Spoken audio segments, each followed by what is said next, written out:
Wow, I'm a terrible mother. I'll be alone forever. I am so ugly.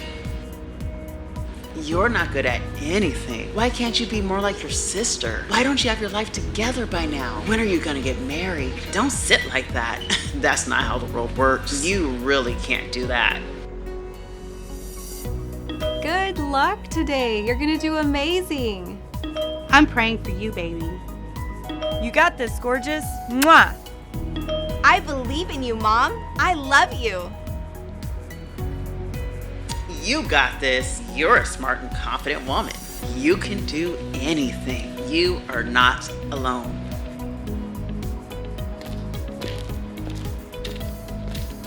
Hi, I'm Diane. I'm here for the interview.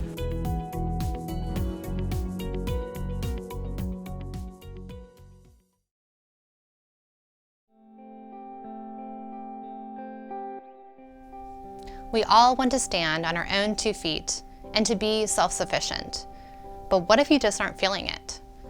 Many of us face the challenges of the inner critic that can chip away at our confidence and leave us feeling like we don't have what it takes to care for ourselves on our own. We may even wonder if we'll ever be able to live our lives without relying on someone else. I understand that feeling. I've gone through times when I never thought that I'd be able to rise above my circumstances and take care of myself, chart my own path, and create my own new story, the story I wanted my life to tell.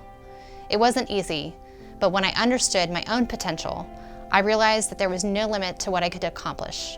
I came to understand 3 things that helped me get there. First, I committed myself to self-sufficiency. That is, being capable of providing for one's own needs. I wanted to be able to meet my own basic needs myself. Whether those needs were physical or emotional, I wanted to know that I didn't need to rely on someone else to get what I needed to survive. Second, I learned what it meant to be autonomous. Autonomy is the right and the ability to govern oneself. I discovered that I have the right to decide what is best for me without anyone else interfering or making decisions for me. Finally, I embraced the art of self-authorship. That may sound like an abstract concept, but it just means that I get to determine my own beliefs, values, and goals for my own life.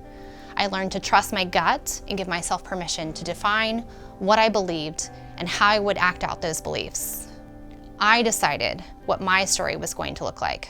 I learned to slowly shift the way that I thought about everything, especially how I felt about myself. I had to be willing to have a growth mindset. This meant putting in a lot of hard work to understand how I got to where I was and what I needed to do to realize my potential. But while I'm proud of where my story took me, remember, this is my story.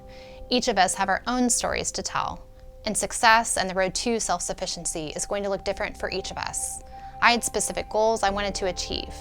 You have to determine what reality you want to create and what self-sufficiency will look like for you. Autonomy, how you decide to lead yourself, can apply to many things in your life. From your finances, to your relationships, to how you choose how to make a living, you get to decide what your life looks like. Why does this even matter? It's not about being an independent, badass bitch. It's about saying enough is enough. I control my body, I control my choices, I control my money, I control the story that my life is telling. When you decide to step into your power with confidence of knowing you're in control of your life, you reduce the chances of being controlled, abused, or exploited by others. Becoming self-sufficient wasn't easy for me, and it won't be easy for you. There's a lot of roadblocks that you'll face, and the biggest one is right in your head. There's an old saying, wherever you go, there you are. Remember that inner critic that I talked about? It will still rear its ugly head to try and wear you down and take you back to that same path, believing that you don't have what it takes. Here's Katie sharing her story of wrestling with her own negative self-talk. The negative internal narratives that I've struggled with the most have all been around I'm not good enough. I'm not good enough for my mom and dad, my brothers and sisters, my friends, my kids, my husband. I just never believed that anything I did was good enough or kind enough. I was not smart enough. I wasn't pretty enough. Anything that you could think of that ended in enough, that was something that I struggled with. Whatever messages you're hearing, Don't let that voice get the best of you. It's always essential to recognize unhealthy patterns and habits. What things do you keep going back to that don't help you reach your goals? What things only work to hold you back from the story that you want to tell? When you can identify the bad habits in your life, look for ways to replace them with good ones. There are so many ways that you can work towards self-sufficiency. You can go back to school, change your relationships, choose a new job or a career path. Whatever you decide to focus on, remember that it is you who gets to decide. If you don't like the story your life is telling now, it's never too late to change it. And if you would like to find out more about how you can take control of your life, For Her is here for you. We offer one-on-one mentorship in our Forward program. This is where a woman who understands gets to know you and your story and give you insight, compassion, and advice on how to get to where you want to go. For Her also hosts workshops and can provide referrals to other organizations and programs that can give you the boost that you may be looking for.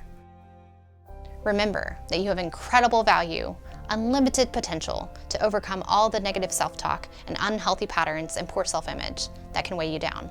The only thing that can stop you from taking control of your life is you. And let me just say, you, my friend, are a strong, confident, capable woman. And no matter the story of your life that you are writing right now, we are here for you.